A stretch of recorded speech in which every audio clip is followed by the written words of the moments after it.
Hi hello friends, welcome back to my YouTube channel. ಸ್ನೇಹಿತರೆ, ಇವತ್ತಿನ video ನೋಡೋದಾದರೆ ಸೈನ್ಸ್ಗೆ ಸಂಬಂಧಪಟ್ಟಂಥ ಪ್ರಮುಖ ಪ್ರಶ್ನೋತ್ತರಗಳನ್ನ ನೋಡ್ತಾ ಹೋಗೋಣ. ಸೊ ಇದು ಎಕ್ಸಾಮ್ಸಲ್ಲಿ ಕೇಳಿರ್ತಕ್ಕಂಥ ಪ್ರಶ್ನೆಗಳು ಆಗಿರುತ್ತೆ.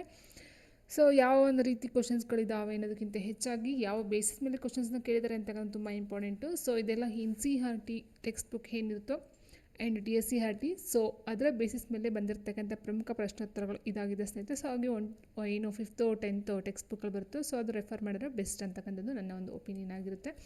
ಸೊ ಓಕೆ, ಫಸ್ಟ್ ಕ್ವಶನ್ ನೋಡ್ತಾ ಹೋದರೆ, what is the S I unit of acceleration? ವೇಗವರ್ಧನೆಯ ಎಸ್ ಐ ಘಟಕ ಯಾವುದು? ಸೊ ವೇಗವರ್ಧನೆ, ಆಕ್ಸಿಲರೇಷನ್ ಅಂತ ಹೇಳ್ತೀವಿ ಇಂಗ್ಲೀಷಲ್ಲಿ, ಕನ್ನಡದಲ್ಲಿ ವೇಗವರ್ಧನೆ ಅಂತ ಹೇಳ್ತೀವಿ. ಸೊ ಇದರ ಒಂದು ಎಸ್ ಐ ಘಟಕ ಯಾವುದು?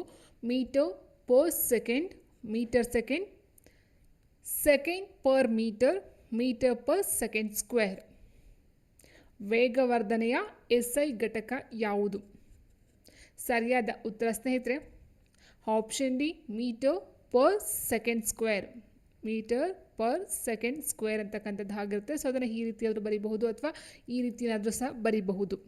ಸೊ ಹಾಗಾದರೆ ವೇಗವರ್ಧನೆ ಅಂದರೆ ಏನು ಅಂತ ನೋಡ್ತಾ ಹೋದರೆ, ಏಕಮಾನ ಕಾಲದಲ್ಲಿ ಆಗುವ ಒಂದು ಕಾಯದ ವೇಗದ ಬದಲಾವಣೆಗೆ ನಾವು ವೇಗೋತ್ಕರ್ಷ ಎಂದು ಕರೆಯುತ್ತೇವೆ.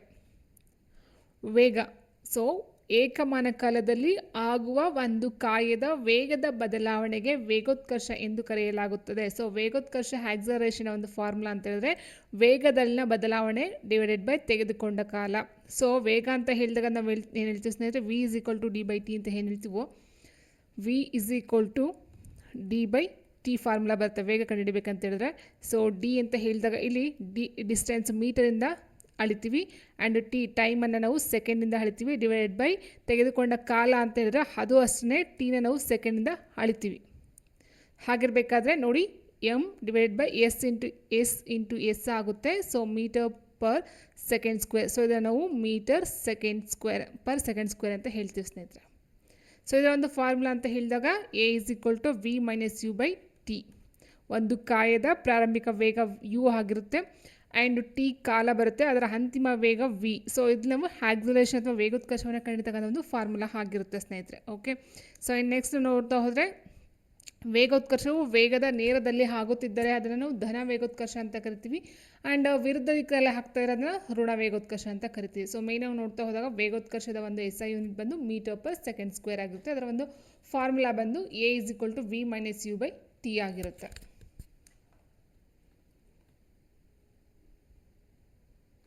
ಇನ್ನು next, an essential feature for seed germination is the presence of, ಅಂದರೆ ಬೀಜ ಮೊಳಕೆ ಹೊಡಿಬೇಕು ಅಂತ ಅಂದರೆ ಅದಕ್ಕೆ ಮುಖ್ಯವಾಗಿ ಏನು ಬೇಕು ಅಂತಕ್ಕಂಥದ್ದು ಪ್ರಶ್ನೆ ಆಗಿದೆ ಇಲ್ಲಿ.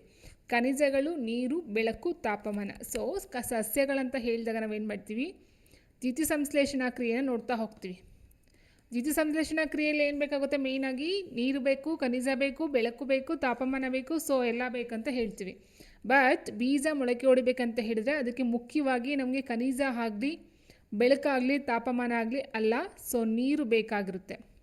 ಒಣಗೋಗಿರ್ತಕ್ಕಂಥ ನೀವು ಮಣ್ಣೊಳಕ್ಕೆ ಬೀಜ ಹಾಕೋದ್ರೆ ಅದು ಮೊಳಕೆ ಹೊಡೆಯೋದಿಲ್ಲ. ಅದೇ ನೀವು ಸ್ವಲ್ಪ ತೇವಾಂಶ ಇರ್ತಕ್ಕಂಥ ಒಂದು ಮಣ್ಣಿಗೆ ನೀವು ಬೀಜವನ್ನು ಹಾಕಿದ್ರೆ ಬೀಜ ಅದು ಮೊಳಕೆ ಹೊಡೆಯುತ್ತೆ. ಸೊ ನೀವು ನೋಡಿರಬಹುದು, ಮನೆಯ ಒಳಗಡೆನೂ ಸಹ ಈ ಒಂದು ಬೀಜವನ್ನು ಮೊಳಕೆಯನ್ನು ಮಾಡ್ತಕ್ಕಂಥದ್ದು ಇದೆ ಪದ್ಧತಿಗಳು. ಸೊ ಹಾಗಿರಬೇಕಾದ್ರೆ ಅದಕ್ಕೆ ಬೆಳಕಿನ ಅವಶ್ಯಕತೆ ಇರೋದಿಲ್ಲ. ಮೊಳಕೆ ಹೊಡೆದ್ಮೇಲೆ ಸೊ ಅದು ಗಿಡವಾಗಿ ಸಸ್ಯಗಳೇನು ಬೆಳೆಯುತ್ತೋ ಸೊ ಅದಕ್ಕೆ ಬೆಳಕು ಖಂಡಿತವಾಗ್ಲೂ ಬೇಕೇ ಬೇಕು. ಬಟ್ ಬೀಜ ಸೀಡ ಜರ್ಮಿನೇಷನ್ ಆಗಬೇಕಂತ ಹೇಳಿದರೆ ಅಲ್ಲಿ ನೀರು ಮುಖ್ಯವಾಗಿ ಬೇಕಾಗಿರುತ್ತೆ. ಸೊ ಮಿಕ್ಕಂಥ ಆಪ್ಷನ್ಸ್ಗಳಿಗೆ ಹೋಲಿಸ್ಕೊಂಡಾಗ. ಸೊ ಹಾಗಾಗಿ ಆನ್ಸರ್ ಆಪ್ಷನ್ ಬಿ, ನೀರು.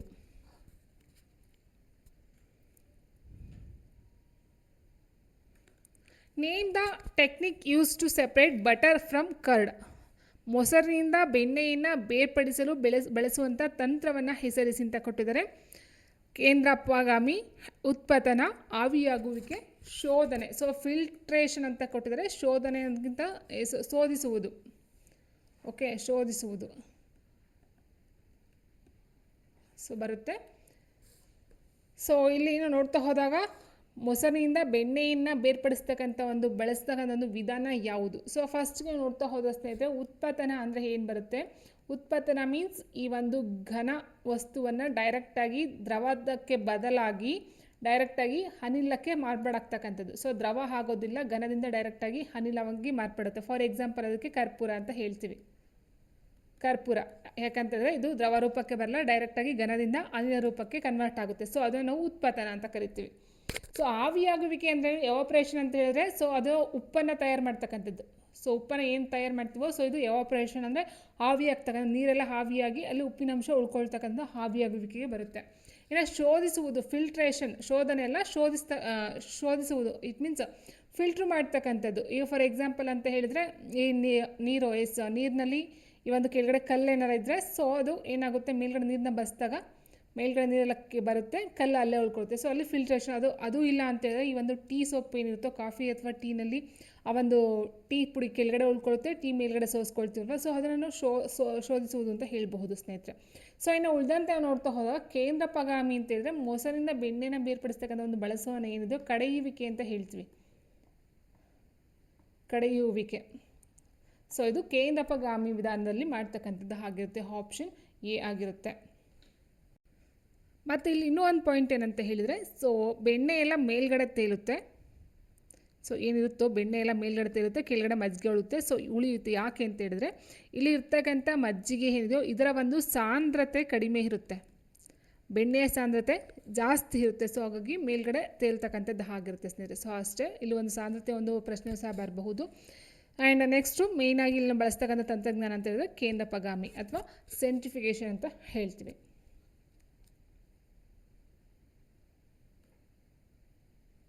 And next the process use to separate grain from stalk is ಅಂತ ಕೊಟ್ಟಿದೆ. ಅಂದರೆ ಕಾಂಡಗಳಿಂದ ಧಾನ್ಯಗಳನ್ನು ಬೇರ್ಪಡಿಸಲು ಬಳಸುವಂಥ ಪ್ರಕ್ರಿಯೆ ಯಾವುದು? ಹ್ಯಾಂಡ್ ಪಿಕ್ಕಿಂಗ್, ಕೈಯಿಂದ ಹಾರಿಸುವುದು, ಥ್ರೆಶಿಂಗ್ ಒಕ್ಕಣೆ, ಅಥವಾ ಸಬ್ಲಿಮೇಷನ್ ಉತ್ಪತನ, ಆ್ಯಂಡ್ ಸೀವಿಂಗ್ ಜರಡಿ ಹಿಡಿಯುವುದು ಅಂತ ಕೊಟ್ಟಿದ್ದಾರೆ. ಸೊ ಆಲ್ರೆಡಿ ನೋಡಿದಾಗೆ ಉತ್ಪತನ ನೋಡಿದ್ವಿ, ಡೈರೆಕ್ಟಾಗಿ ಘನಟು ಅನಿಲ ಚೇಂಜ್ ಆಗ್ತಕ್ಕಂಥದ್ದು. ಇನ್ನು ಕೈಯಿಂದ ಹಾರಿಸ್ತಕ್ಕಂಥದ್ದು ಯಾವಾಗ ಅಂತ ಹೇಳಿದ್ರೆ, ಕೈಯಿಂದ ಹಾರಿಸ್ತಕ್ಕಂಥದ್ದು ಸ್ನೇಹಿತರೆ ಈ ಒಂದು ಕಾಳುಗಳಲ್ಲಿ ಬರ್ತಕ್ಕಂಥ ಕಲ್ಲುಗಳನ್ನು ಹಾರಿಸ್ತೀವಲ್ವ, ಸೊ ಅದು ಕೈಯಿಂದ ಹಾರಿಸ್ತಕ್ಕಂಥದ್ದು ಆಗಿರುತ್ತೆ. ಜರಡಿ ಹಿಡಿತಕ್ಕಂಥದ್ದು ಅಷ್ಟೇ. ಎಸ್ ನೋಡಿ, ಇಲ್ಲಿ ಗೋಧಿ ಮತ್ತು ಅಕ್ಕಿಯಂತಹ ಪದಾರ್ಥಗಳೊಂದಿಗೆ ಬೆರೆತಂಥ ಸಣ್ಣ ಕಲ್ಲುಗಳು ಮತ್ತು ಹೊಟ್ಟಿನಂಥವುಗಳನ್ನು ಮಿಶ್ರಣದಿಂದ ಬೇರ್ಪಡಿಸ್ತಕ್ಕಂಥದ್ದು. ಸೊ ಕೈಯಿಂದ ಹಾರಿಸಿ ತೆಗೆದು ಹಾಕೋ ವಿಧಾನವನ್ನು ನಾವು ಕೈಯಿಂದ ಹಾರಿಸುವುದು ಅಂತ ಹೇಳ್ತೀವಿ. ಆಯಿತಾ? ಸೊ ಇನ್ನು ನೆಕ್ಸ್ಟ್ ಕೊಟ್ಟಿರ್ತಕ್ಕಂಥದ್ದು ನೋಡ್ತಾ ಹೋದಾಗ ನೋಡಿ, ಕಾಳುಗಳನ್ನು ಬೇರ್ಪಡಿಸಲು ಕಂತೆಗಳನ್ನು ಹೊಡೆಯುತ್ತಾರೆ. ಅಂದರೆ ಗೋಧಿಯ ಕಂತೆಗಳಿಂದ ಕಾಳುಗಳನ್ನು ಬೇರ್ಪಡಿಸ್ತಕ್ಕಂಥ ಒಂದು ಪ್ರಕ್ರಿಯೆ ನಾವು ಬಡಿಯುವಿಕೆ ಅಥವಾ ಒಕ್ಕಣೆ ಮಾಡುವಿಕೆ ಎಂದು ಕರೆಯಲಾಗುತ್ತದೆ. ಸೊ ಕಂತೆಗಳಿಂದ ಕಾಳುಗಳನ್ನು ಸಪ್ರೇಟ್ ಮಾಡ್ತಕ್ಕಂಥದ್ದು, ಕಾಂಡಗಳಿಂದ ಅಥವಾ ಕಂತೆಗಳಿಂದ ಧಾನ್ಯಗಳನ್ನು ಬೇರ್ಪಡಿಸ್ತಕ್ಕಂಥ ಒಂದು ವಿಧಾನ ಯಾವುದಂತ ಹೇಳಿದ್ರೆ ಒಕ್ಕಣೆ ಬರುತ್ತೆ. ಆಪ್ಷನ್ ಬಿ ಒಕ್ಕಣೆ ಬರುತ್ತೆ. ಇನ್ನು ನೆಕ್ಸ್ಟ್ ಜರಡಿ ಇರ್ತಕ್ಕಂಥದ್ದು ಯಾವಾಗ ಅಂತ ನೋಡಿದ್ರೆ ನೋಡಿ, ಇಲ್ಲಿದೆ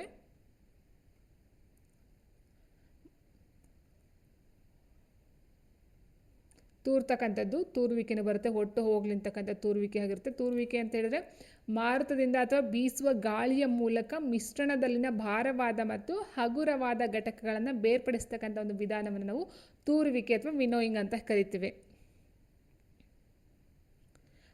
ಜರಡಿ ಇರುವಿಕೆ ಅಂತ ಹೇಳಿದಾಗ ನೋಡಿ, ಜರಡಿಯ ರಂಧ್ರಗಳ ಮೂಲಕ ಸೂಕ್ಷ್ಮವಾದ ಹಿಟ್ಟಿನ ಕಣಗಳು ಹಾದು ಹೋಗುವುದನ್ನು ನಾವು ಜರಡಿ ಹಿಡುವಿಕೆ ಅಂತಕ್ಕಂಥ ಇದರಲ್ಲಿ ನೋಡ್ತಾ ಹೋಗ್ತೀವಿ. ಸೊ ಇಷ್ಟೆಲ್ಲ ಬರ್ತಕ್ಕಂಥ ಸ್ನೇಹಿತರೆ ಈ ಒಂದು ಕಾಳುಗಳು ಅಥವಾ ಧಾನ್ಯಗಳನ್ನು ಅಥವಾ ವಸ್ತುಗಳನ್ನು ಬೇರ್ಪಡಿಸ್ತಕ್ಕಂಥ ಒಂದು ವಿಧಾನಗಳನ್ನು ನೋಡ್ತಾ ಹೋಗ್ತೀವಿ. ಸೊ ಇಲ್ಲಿ ಆನ್ಸರ್ ಬಂದು ಆಪ್ಷನ್ ಬಿ ಆಗಿರುತ್ತೆ.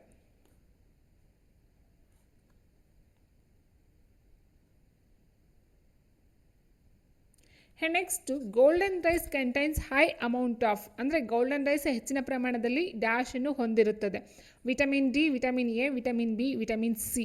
ಸೊ ರೈಸ್ ಅಂತಕ್ಕಂಥದ್ದು ಏನಿದೆಯೋ ಅಥವಾ ಅಕ್ಕಿ ಮೇಯ್ನಾಗಿ ನೋಡ್ತಾ ಹೋದರೆ ವಿಟಮಿನ್ ಎನಲ್ಲಿ ವಿಟಮಿನ್ ಬಿನಲ್ಲಿ ಕಂಡುಬರುತ್ತೆ. ವಿಟಮಿನ್ ಬಿ ಮೇಯ್ನ್ ಅಕ್ಕಿ ಬರುತ್ತಲ್ಲ, ಸೊ ಅದು ವಿಟಮಿನ್ ಬಿನಲ್ಲಿ ಕಂಡುಬರ್ತಕ್ಕಂಥದ್ದು. ಬಟ್ ಗೋಲ್ಡನ್ ರೈಸ್ ಅಂತಕ್ಕಂಥದ್ದು ಏನಿದೆಯೋ ಇದು ಹೆಚ್ಚಿನ ಪ್ರಮಾಣ ಕಂಡುಬರ್ತಕ್ಕಂಥದ್ದು ವಿಟಮಿನ್ ಎನಲ್ಲಿ. ಆಪ್ಷನ್ ಬಿ ವಿಟಮಿನ್ ಎ ಆಗಿರುತ್ತೆ. ಬಟ್ ಮಾಮೂಲಿ ನಾರ್ಮಲ್ ಅಕ್ಕಿ ಬರ್ತಕ್ಕಂಥದ್ದು ವಿಟಮಿನ್ ಬಿನಲ್ಲಿ ಕಂಡುಬರ್ತಕ್ಕಂಥದ್ದು ಆಗಿರುತ್ತೆ. ಸೊ ನೋಡಿ ಇಲ್ಲಿದೆ, ಜೀವಸತ್ವ ಎನಲ್ಲಿ ಕಂಡುಬರ್ತಕ್ಕಂಥದ್ದು ಹಾಲು ಆಗಿರ್ಬೋದು, ಪಪ್ಪಾಯಿ, ಕ್ಯಾರೆಟು, ಮಾವು. ಸೊ ಇದರ ಜೊತೆಗೆ ಗೋಲ್ಡನ್ ರೈಸ್ ಆಗಿರಬಹುದು. ಆ್ಯಂಡ್ ಜೀವಸತ್ವ ಬಿ ಅಂತ ಹೇಳಿದಾಗ ಅಗಸೆ ಬೀಜ, ಗೋಧಿ, ಹಾಲು, ಅಕ್ಕಿ, ಕುಂಬಳಕಾಯಿ ಬೀಜಗಳು, ಪನ್ನೀರು. ಸೊ ಇದೆಲ್ಲ ಜೀವಸತ್ವ ಬಿ ಅಥವಾ ವಿಟಮಿನ್ ಬಿ ಆಗಿರುತ್ತೆ. ಆ್ಯಂಡ್ ವಿಟಮಿನ್ ಸಿ ಅಂತ ಹೇಳಿದಾಗ ಕಿತ್ತಳೆ, ಟೊಮ್ಯಾಟೊ, ನೆಲ್ಲಿಕಾಯಿ, ಸೊ ಹುಳಿ ಅಂಶ ಏನು ಬರುತ್ತೋ ಸೊ ಅದಾಗಿರುತ್ತೆ. ಅದ್ರ ಜೊತೆಗೆ ಹಸಿಮೆಣಸಿನ್ಕಾಯಿ, ಸೀಬೆ ಇದೆಲ್ಲ ಕಂಡು ಬರ್ತಕ್ಕಂಥದ್ದು ಆಗಿರುತ್ತೆ. ಜೀವಸತ್ವ ಡಿ ಅಂತ ಹೇಳಿದಾಗ ಮೀನು, ಹಾಲು, ಬೆಣ್ಣೆ, ಹಣಬೆ ಮತ್ತು ಮೊಟ್ಟೆ ಜೊತೆಗೆ ಈ ಒಂದು ಸೂರ್ಯನ ಬೆಳಕಾಗಿರುತ್ತೆ. Next, how many canine teeth are there in adult human? ವಯಸ್ಕ ಮನುಷ್ಯನಲ್ಲಿ ಎಷ್ಟು ಕೋರೆ ಹಲ್ಲುಗಳಿವೆ ಅಂತ ಕೇಳಿದರೆ 2, 8, 6, 4. ಸೊ ಒಟ್ಟು ಇರ್ತಕ್ಕಂಥದ್ದು ವಯಸ್ಕ ಮನುಷ್ಯನಲ್ಲಿ 32 ಹಲ್ಲುಗಳು ಕಂಡುಬರುತ್ತೆ. ಮೇಲೆ 16, ಕೆಳಗಡೆ 16 ಸ್ನೇಹಿತರೆ. ಸೊ ಓಕೆ, ಆನ್ಸರ್ ನೋಡ್ತಾ ಹೋದಾಗ ಕೋರೆ ಹಲ್ಲು ಅಥವಾ ಕ್ಯಾನೈನ್ ಅಂತ ಹೇಳಿದ್ರೆ ಆಪ್ಷನ್ ಡಿ 4 ಆಗಿರುತ್ತೆ. ಮೇಲೆ 2, ಕೆಳಗಡೆ 2. ಸೊ ಇದ್ರ ಬಗ್ಗೆ ಇನ್ಫಾರ್ಮೇಷನ್ ನೋಡ್ತಾ ಹೋದರೆ ದವಡೆ ಹಲ್ಲು ಅಂತ ಹೇಳ್ತೀವಿ ಸ್ನೇಹಿತರೆ. ದವಡೆ ಹಲ್ಲು ಅಥವಾ ಮೋಲಾರ್ ಟೀತ್ ಬರುತ್ತೆ. ಕಿರು ದವಡೆ ಹಲ್ಲು ಅಂತ ಹೇಳಿದ್ರೆ ಪ್ರೀ ಮೋಲಾರ್. ಕೋರೆ ಹಲ್ಲು ಕ್ಯಾನೈನ್ ಆಯಿತು. ಬಾಚಿಯಲ್ಲಿ ಬಂದು ಇನ್ಸಿಸರ್ ಅಂತ ಹೇಳ್ತೀವಿ. ಸೊ ದವಡೆ ಹಲ್ಲು ಎಷ್ಟಿದೆ? 1, 2, 3, 4, 5, 6. 6 + 6 12 ಬರುತ್ತೆ. ಮೇಲೆ 6, ಕೆಳಗಡೆ 6. ಅದಾದ ನಂತರ ಕಿರು ದವಡೆ ಹಲ್ಲು ಪ್ರೀ ಮೋಲಾರ್ ಅಂತ ಹೇಳಿದಾಗ 2 + 2 4 + 4 8 ಬರುತ್ತೆ. ಆ್ಯಂಡ್ ಕೋರೆ ಹಲ್ಲು 1 + 1 2 ಆಯಿತು. ಮೇಲೆ 2, ಕೆಳಗಡೆ 2 4. 2 + 2 4. ಆ್ಯಂಡ್ ಇನ್ಸಿಸರ್ ಬಾಚಿ ಹಲ್ಲು ಬಂದು 4 ಇದೆ. ಮೇಲ್ಗಡೆ 4, ಕೆಳಗಡೆ 4 8 ಬರುತ್ತೆ. ಸೊ ಟೋಟಲಾಗಿ ನೋಡ್ತಾ ಹೋದರೆ 12 + 8 20, 24, 32 ಬರ್ತಕ್ಕಂಥದ್ದು. ಸೊ ಹಾಗೆಲ್ಲ ಆನ್ಸರ್ ಯಾವುದಾಗುತ್ತೆ? ಕೋರೆ ಹಲ್ಲು ಬಂದು ಒಟ್ಟು ಮೇಲೆ 2, ಕೆಳಗಡೆ 2 ಒಟ್ಟು 4 ಕಂಡು ಬರ್ತಕ್ಕಂಥದ್ದು ಕೋರೆ ಹಲ್ಲು ಅಥವಾ ಕ್ಯಾನೈನ್ ಆಗಿರುತ್ತೆ.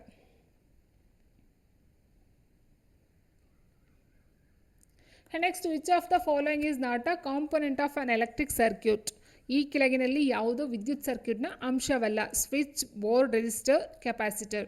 ಸೊ ಆನ್ಸರ್ ನೋಡ್ತವ್ರೆ ಆಪ್ಷನ್ ಬಿ ಬೋರ್ಡ್ ಆಗಿರುತ್ತೆ. ಬಿಕಾಸ್ ಯಾಕಂತಂದರೆ ಬೋರ್ಡು ನಮ್ಮ ಒಂದು ಸೇಫ್ಟಿಗೆ ಸ್ವಿಚ್ ಆನ್ ಸ್ವಿಚ್ ಆಫ್ ಮಾಡ್ಕೊಳ್ಳೋದಕ್ಕೋಸ್ಕರ ನಾವು ಮಾಡ್ಕೊಳ್ತಕ್ಕಂಥದ್ದು. ಬಟ್ ವಿದ್ಯುತ್ ಸರ್ಕ್ಯೂಟ್ನ ಅಂಶ ಅದು ಆಗಿರೋದಿಲ್ಲ. Option B. ಸೊ ಇನ್ನು ಸ್ವಿಚ್ಚು, ರೆಸಿಸ್ಟರು, ಕೆಪಾಸಿಟರ್ ಸೊ ಇದಿಲ್ಲದೆ ಸರ್ಕ್ಯೂಟ್ ಅಂದರೆ ಕರೆಂಟು ಪಾಸ್ ಆಗೋದಿಲ್ಲ. ಸೊ ಬೋರ್ಡ್ ಇಲ್ಲ ಅಂದರೆ ಕರೆಂಟ್ ಪಾಸ್ ಆಗುತ್ತೆ. ಬೋರ್ಡ್ ಬೇಕಾದ್ರೆ ನಮ್ಮ ಒಂದು ಸೇಫ್ಟಿಗೋಸ್ಕರ ನಾವು ಇಟ್ಕೊಂಡಿರ್ತಕ್ಕಂಥದ್ದು ಆಗಿರುತ್ತೆ.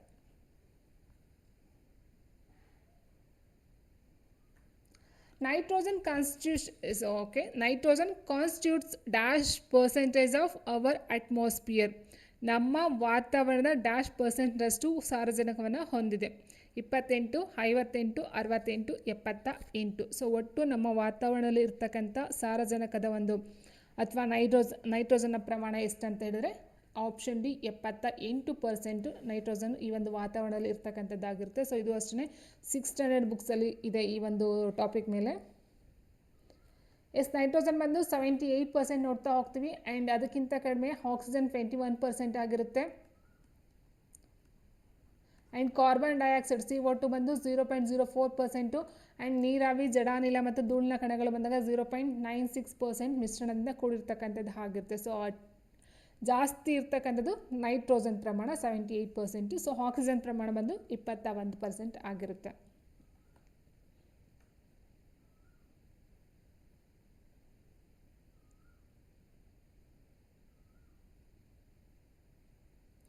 Next, what is the SI unit of energy? ಶಕ್ತಿಯ SI ಘಟಕ ಯಾವುದು ಅಂತ ಕೇಳಿದರೆ ಜೌಲ್, ವ್ಯಾಟ್, ನ್ಯೂಟನ್ ಇವುಗಳಲ್ಲಿ ಯಾವುದು ಅಲ್ಲ. ಸೊ ವ್ಯಾಟ್ ಬಂದು ಸಾಮರ್ಥ್ಯ, ಪವರ್ ಅಂತ ಹೇಳ್ತೀವಿ. ಸಾಮರ್ಥ್ಯದ ಒಂದು SI ಯೂನಿಟ್ ಆಗಿರುತ್ತೆ ಪವರ್. ಆ್ಯಂಡ್ ನೆಕ್ಸ್ಟ್ ನ್ಯೂಟನ್ ಬಂದು ಫೋರ್ಸ್, ಬಲದ ಒಂದು ಏಕಮಾನ ಬಂದು ನ್ಯೂಟನ್ ಆಗಿರುತ್ತೆ. ಇನ್ನು ಜೌಲ್ ಬಂದು ಶಕ್ತಿ ಮತ್ತು ಕೆಲಸ ಎರಡದ್ದು ಸಹ ಏಕಮಾನ ಒಂದೇ ಆಗಿರುತ್ತೆ. ಅದು ಜೌಲ್. ಆಪ್ಷನ್ 1A ಜೌಲ್ ಆಗಿರುತ್ತೆ. ಆ್ಯಂಡ್ ಇದರ ಜೊತೆಗೆ ತಾಪನ ಕಂಡುಹಿಡಿತಕ್ಕಂಥದ್ದು ಕೆಲ್ವಿನ್ ಆಗಿರುತ್ತೆ. ದೂರ ಅಥವಾ ಉದ್ದ ಬಂದು ಮೀಟರು, ರಾಶಿ ಬಂದು ಕಿಲೋಗ್ರಾಮ್. ರಾಶಿ ಅಂತ ಹೇಳಿದ್ರೆ ಮಾಸ್ ಅಂತ ಹೇಳ್ತೀವಿ. ಕಿಲೋಗ್ರಾಮ್ ಆಗಿರುತ್ತೆ. ತೂಕ ವೆಯ್ಟ್ ಬಂದು ನ್ಯೂಟನ್ ಆಗಿರುತ್ತೆ. ಗಾತ್ರ ಬಂದು ಘನ ಮೀಟರ್. ವಾಲ್ಯೂಮ್. ಆ್ಯಂಡ್ ನೆಕ್ಸ್ಟ್ ಸಾಂದ್ರತೆ ಬಂದು ಕಿಲೋಗ್ರಾಮ್ ಪರ್ ಘನ ಮೀಟರ್ ಅಂತಕ್ಕಂಥದ್ದು ಆಗಿರುತ್ತೆ. ನೆಕ್ಸ್ಟು ಒತ್ತಡ, ಪ್ರೆಷರ್ ಅಂತ ಹೇಳ್ತೀವಿ. ಸೊ ಪ್ಯಾಸ್ಕಲಿಂದ ಅಳಿತಕ್ಕಂಥದ್ದು. Next when ice melts into water it's, ಮಂಜುಗಡ್ಡೆ ಕರಗಿ ನೀರಾದಾಗ ಅದು ಏನಾಗುತ್ತದೆ? ಪರಿಮಾಣ ಹೆಚ್ಚಾಗುತ್ತದೆ, ದ್ರವ್ಯರಾಶಿ ಹೆಚ್ಚಾಗುತ್ತದೆ. ಪರಿಮಾಣ ಕಡಿಮೆಯಾಗುತ್ತದೆ, ದ್ರವ್ಯರಾಶಿ ಕಡಿಮೆಯಾಗುತ್ತದೆ. ಸೊ ಇಲ್ಲಿ ದ್ರವ್ಯರಾಶಿನೇ ಬೇರೆ ಬರುತ್ತೆ, ಪರಿಮಾಣನೇ ಬೇರೆ ಬರುತ್ತೆ. ಸೊ ವಾಲ್ಯೂಮ್ ಅಂತ ಹೇಳಿದಾಗ ಅದನ್ನು ಲೀಟರ್ ಅಂತ ಏನು ಹೇಳ್ತೀವೋ ಸೊ ಅದರಲ್ಲಿ ಅಳಿತಕ್ಕಂಥದ್ದಾಗಿರುತ್ತೆ. ಸೊ ಮಾಸ್ ಅಂತ ಹೇಳಿದಾಗ ತೂಕ, ದ್ರವ್ಯರಾಶಿ ತೂಕದಲ್ಲಿ ನೋಡ್ತಕ್ಕಂಥದ್ದಾಗಿರುತ್ತೆ. ಸೊ ಇನ್ನು ವಾಲ್ಯೂಮ್ ಅಂತ ಹೇಳಿದಾಗ ನಾವು ಏನು ಮಾಡಬಹುದು? ಈ ಒಂದು ಸಾಮಾನ್ಯ ಮಾನ ಅಂತ ಹೇಳಿದ್ರೆ ನಾವು ಲೀಟರಲ್ಲಿ ಅಳಿತಕ್ಕಂಥದ್ದಾಗಿರುತ್ತೆ. ಮಾಸ್ ಅಂತ ಹೇಳಿದ್ರೆ ತೂಕ, ಕೆ ಜಿ ಲೆಕ್ಕದಲ್ಲಿ ಅಳಿತಕ್ಕಂಥದ್ದು ಆಗಿರುತ್ತೆ ಸ್ನೇಹಿತರೆ. ಓಕೆ, ಸೊ ಅಷ್ಟನ್ನ ಅರ್ಥ ಮಾಡ್ಕೊಳ್ಳಿ. ಮಂಜುಗಡ್ಡೆ ಕರಗಿ ನೀರಾದಾಗ ಅದರ ಒಂದು ದ್ರವ್ಯರಾಶಿ ಮಾಸ್ ಅಂತಕ್ಕಂಥದ್ದು ಸೇಮ್ ಹಾಗೆ ಇರುತ್ತೆ, ಬಟ್ ಪರಿಮಾಣ ಏನಾಗುತ್ತೆ? ಕಡಿಮೆ ಆಗುತ್ತೆ. ಸೊ ಆಪ್ಷನ್ ಸಿ, ಪರಿಮಾಣ ಕಡಿಮೆ ಆಗುತ್ತೆ, ಅದರ ಒಂದು ಪರಿಮಾಣ ಕಡಿಮೆ ಆಗ್ತಕ್ಕಂಥದ್ದು. Next, the main component of compressed natural gas CNG is, ಅಂದರೆ ಸಂಕುಚಿತ ನೈಸರ್ಗಿಕ ಅನಿಲದ ಮುಖ್ಯ ಅಂಶ ಯಾವುದು? ಮೇಯ್ನಾಗಿ ಬರ್ತಕ್ಕಂಥದ್ದು ಈ ಒಂದು CNG ಕಂಡು ಬರ್ತಕ್ಕಂಥದ್ದು ಮೀಥೇನ್ ಆಗಿರುತ್ತೆ. CH4 ಏನಿದೆಯೋ ಮೀಥೇನ್, ಸೊ ಇದು ಕಂಡು ಬರ್ತಕ್ಕಂಥದ್ದು ಅಪ್ ಟು 95% ಅಂತ ಹೇಳ್ಬೋದು, 80 to 95% ಈ ಒಂದು ಮೀಥೇನ ಕಂಡು ಬರ್ತಕ್ಕಂಥದ್ದು. ಸೊ ಲಿಟಲ್ ಮಚ್ ಅಂತ ಹೇಳಿದ್ರೆ ಈಥೇನು, ಬ್ಯೂಟೇನು, ಪ್ರೊಪೇನು, ಸೊ ಇದು ಸಹ ಕಮ್ಮಿ ಪರ್ಸೆಂಟೇಜಲ್ಲಿ ಅದರಲ್ಲಿ ಇನ್ಕ್ಲೂಡ್ ಆಗುತ್ತೆ. ಮೇಯ್ನಾಗಿ ಅದು 80 to 95% ಮೀಥೇನಿಂದ ಸೇರಿರ್ತಕ್ಕಂಥದ್ದು ಆಗಿರುತ್ತೆ. Next, formation of curd by milk is done by, ಅಂದರೆ ಹಾಲಿನಿಂದ ಮೊಸರು ರೂಪುಗೊಳ್ಳುವುದನ್ನು ಹೀಗೆ ಮಾಡಲಾಗುತ್ತದೆ. ಸೊ ಈಸ್ಟ್, ಲ್ಯಾಕ್ಟೋಬ್ಯಾಕ್ಸಿಲಸ್, ಮೌಲ್ಟ್ಸ್, ಆಲ್ಗೆ ಅಂತ ಕೊಟ್ಟಿದ್ದಾರೆ. ಸೊ ಏನಂತ ಹೇಳಿದ್ರೆ ಸ್ನೇಹಿತರೆ, ಇಲ್ಲಿ ಹಾಲು ಮೊಸರಾಗಬೇಕಂತ ಅಂದರೆ ಅಲ್ಲಿ ಯಾವೊಂದು ಆಮ್ಲ ಇರುತ್ತೆ ಅಂತ ಹೇಳಿದ್ರೆ ಲ್ಯಾಕ್ಟಿಕ್ ಆಮ್ಲ ಅಂತ ಹೇಳ್ತೀವಿ, ಲ್ಯಾಕ್ಟಿಕ್ ಆಮ್ಲ. ಓಕೆ, ಸೊ ಹಾಲಲ್ಲಿರ್ತಕ್ಕಂಥ ಆಮ್ಲ ಲ್ಯಾಕ್ಟಿಕ್ ಆಮ್ಲನೇ. ಹಾಲಿಂದ ಮೊಸರಾಗಬೇಕಂತ ಅಂದರೆ ಲ್ಯಾಕ್ಟೋಬ್ಯಾಸಿಲಸ್ ಅಂತ ಒಂದು ಬ್ಯಾಕ್ಟೀರಿಯಾಸ್ ತಗೊಂಡು ನೋಡ್ತಾ ಹೋಗ್ತೀವಿ. So answer option B, lactobacillus ಅಂತಕ್ಕಂಥದ್ದು ಇರುತ್ತೆ. ಸೊ ಇಲ್ಲಿ ಆನ್ಸರ್ ಆಪ್ಷನ್ ಬಿ ಆಗಿರುತ್ತೆ. ನಾವು ನೋಡ್ತಾ ಹೋದರೆ ಹಾಲಿನ ಪ್ರಾಡಕ್ಟ್ ಎಲ್ಲ ಅಷ್ಟೇ, ಲ್ಯಾಕ್ಟಿಕ್, ಲ್ಯಾಕ್ಟಸ್, ಲ್ಯಾಕ್ಟೋಬ್ಯಾಸಿಲಸ್ಸು. ಸೊ ಓಕೆ, ಲ್ಯಾಕ್ಟೋ ಅಂತ ಬಂದರೆ ಅಥವಾ ಲ್ಯಾಕ್ವಿ ಅಂತ ಬಂದದ್ದು ಹಾಲಿನ ಒಂದು ಪ್ರಾಡಕ್ಟ್ ಅಂತ ನಿಮಗೆ ಅರ್ಥ ಆಗಿಬಿಡ್ಬೇಕು.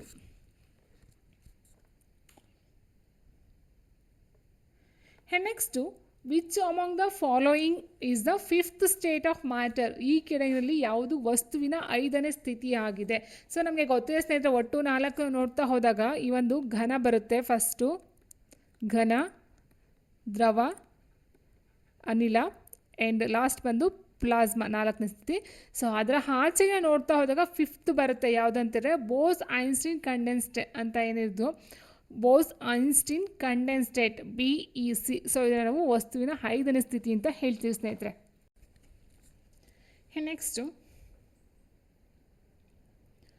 ಪಾಶ್ಚರೈಸೇಷನ್ ಈಸ್ ರಿಲೇಟೆಡ್ ಟು, ಅಂದರೆ ಪಾಶ್ಚರೀಕರಣ ಅಂದರೆ ಯಾವುದಕ್ಕೆ ಸಂಬಂಧಪಟ್ಟಂಥದ್ದು ಆಗಿದೆ? ಸೊ ಹಾಲಿನ ಕ್ರಿಮಿನಾಶಕ, ಹಾಲಿನ ನಿರ್ಜಲೀಕರಣ, ಹಾಲಿನ ಹುದುಗುವಿಕೆ, ಹಾಲಿನ ಬಟ್ಟೆ ಇಳಿಸುವಿಕೆ. ಸೊ ಇಲ್ಲಿ ಹಾಲಿನ ಬಟ್ಟೆ ಇಳಿಸುವಿಕೆ ಬರಲ್ಲ, ಬಟ್ಟೆ ಇಳಿಸ್ತಕ್ಕಂಥದ್ದೇ ಬೇರೆ ಬೇರೆ ಒಂದು ವಸ್ತುಗಳನ್ನು ನೋಡ್ತಾ ಹೋಗ್ತೀವಿ ಸ್ನೇಹಿತರೆ. ಇನ್ನು ಹುದುಗುವಿಕೆ ಅಂತ ಹೇಳಿದಾಗ ಆಲ್ಕೋಹಾಲಲ್ಲಿ ಕಂಡು ಬರ್ತಕ್ಕಂಥದ್ದು ಆಗಿರುತ್ತೆ. ಸೊ ಇವೆರಡೂ ಸಹ ಬರಲ್ಲ. ಹಾಲಿನ ನಿರ್ಜಲೀಕರಣ ಅಂತ ಹೇಳಿದ್ರೆ ಹಾಲಲ್ಲಿ ಇರ್ತಕ್ಕಂಥದ್ದು ಡಿಹೈಡ್ರೇಷನ್ ಮೀನ್ಸ್ ನೀರಿನ ಪ್ರಮಾಣವನ್ನು ಕಡಿಮೆ ಮಾಡ್ತಕ್ಕಂಥದ್ದು ನಾವು ಹಾಲಿನ ನಿರ್ಜಲೀಕರಣ ಅಂತ ಕರಿತೀವಿ. ಸೊ ಅದಕ್ಕೋಸ್ಕರನೂ ಸಹ ಪಾಶ್ಚರೀಕರಣ ಮಾಡ್ತಕ್ಕಂಥದ್ದಲ್ಲ. ಸೊ ಹಾಲಿನ ಕ್ರಿಮಿನಾಶಕ ಅಂದರೆ ಸ್ಟೆರಿಲೈಸೇಷನ್ ಆಫ್ ಮಿಲ್ಕ್, ಅಂದರೆ ಹಾಲಲ್ಲಿ ಇರ್ತಕ್ಕಂಥ ಕ್ರಿಮಿನಾಶಕ ಏನಿರುತ್ತೋ ಅದನ್ನ ತೆಗೆದಾಕ್ತಕ್ಕಂಥದ್ದನ್ನ ನಾವು ಈ ಒಂದು ಪಾಶ್ಚರೀಕರಣ ಅಂತ ಹೇಳ್ತೀವಿ. ಸೊ ಆನ್ಸರ್ ಆಪ್ಷನ್ ಎ, ಹಾಲಿನ ಕ್ರಿಮಿನಾಶಕ ಅಂತಕ್ಕಂಥ ಅದಕ್ಕೆ ಸಂಬಂಧಪಟ್ಟಂಥ ಒಂದು ವರ್ಡ್ ಆಗಿರುತ್ತೆ. Sterilisation of milk is a high heat presence, typically 110 to 150 degree Celsius ಗಂಟ ಅದು ಕಾಯಿಸ್ತಾ ಹೋಗ್ತಾರೆ. Design to kill all micro organism and spores, ಅಂದರೆ ಅಲ್ಲಿರ್ತಕ್ಕಂಥ ಮೈಕ್ರೋ ಬ್ಯಾಕ್ಟೀರಿಯಾ ಅಥವಾ ಮೈಕ್ರೋ ಆರ್ಗ್ಯಾನಿಸಮ್ಸ್ ಏನಿರುತ್ತೋ ಸೊ ಅದನ್ನು ಡಿಸ್ಟ್ರಾಯ್ ಮಾಡೋದಕ್ಕೋಸ್ಕರ ಈ ಒಂದು ಸ್ಟೆರಿಲೈಸೇಷನ್ನ ಮಾಡ್ತಕ್ಕಂಥದ್ದು ಆಗಿರುತ್ತೆ. So ensuring it remains safe and shelf stable at room temperature for months without refrigeration, ಅಂದರೆ ಈ ಒಂದು ರೆಫ್ರಿಜರೇಷನ್ ಇಡ್ದೇ ಸೊ ರೂಮ್ ಟೆಂಪ್ರೇಚರಲ್ಲಿ ಇಟ್ಟರು ಸಹ ಅದು ಸೇಫ್ ಆಗಿರುತ್ತೆ ಅಂತಕ್ಕಂಥದ್ದು ಆಗಿರುತ್ತೆ. The most common modern method is ultra high temperature. So ಈ ಒಂದು ಮೆಥಡ್ UHT ಏನಿದೆಯೋ ಅಲ್ಟ್ರಾ ಹೈ ಟೆಂಪ್ರೇಚರ್ ಪ್ರೊಸೆಸ್ನ ಯೂಸ್ ಮಾಡಿಕೊಂಡು destroy bacteria while reducing damage to nutrient, ಅಂದರೆ ನ್ಯೂಟ್ರಿಯೆಂಟ್ಸ್ಗೆ ಯಾವುದಾದ್ರು ಡ್ಯಾಮೇಜ್ ಆಗದಂಗೆ ಬ್ಯಾಕ್ಟೀರಿಯಾನ ಕಿಲ್ ಮಾಡ್ತಕ್ಕಂಥದ್ದು. ಕ್ವಾಲಿಟಿ, ಟೇಸ್ಟು ಮತ್ತು ನ್ಯೂಟ್ರಿಯೆಂಟ್ಸ್ ಎಲ್ಲನೂ ಸಹ ಸಿಗ್ತಕ್ಕಂಥ ಒಂದು ಏನೋ ಮೆಥಡ್ ಇರುತ್ತೋ ಸೊ ಅದನ್ನು ನಾವು ಸ್ಟೆರಿಲೈಸೇಷನ್ ಅಂತ ಕರಿತಾ ಹೋಗ್ತೀವಿ. ಓನ್ಲಿ ಇಲ್ಲಿ ಮೈಕ್ರೋ ಆರ್ಗಾನಿಸಮ್ ಡಿಸ್ಟ್ರಾಯ್ ಮಾಡೋದಲ್ಲ, ಸೊ ಅಲ್ಲಿ ಬೇಕಾಗಿರೋ ನ್ಯೂಟ್ರಿಯೆಂಟ್ಸು, ಕ್ವಾಲಿಟಿ ಮತ್ತು ಟೇಸ್ಟ್ ಏನಿರುತ್ತೋ ಸೊ ಅದನ್ನು ಸಹ ಇಂಪ್ರೂವ್ ಮಾಡ್ತಕ್ಕಂಥ ಒಂದು ಮೆಥಡ್ ಇದಾಗಿರುತ್ತೆ ಸ್ನೇಹಿತರೆ. ಸೊ ಹಾಗೆ ಸ್ಟೆರಿಲೈಸೇಷನ್ ಅಂತಕ್ಕಂಥದ್ದು ಮೈಕ್ರೋ ಆರ್ಗಾನಿಸಮ್ಸ್ ಅಥವಾ ಬ್ಯಾಕ್ಟೀರಿಯಾವನ್ನು ಡಿಸ್ಟ್ರಾಯ್ ಮಾಡ್ತಕ್ಕಂಥ ಒಂದು ಮೆಥಡ್ ಅಂತ ಹೇಳ್ಬಹುದಾಗಿರುತ್ತೆ.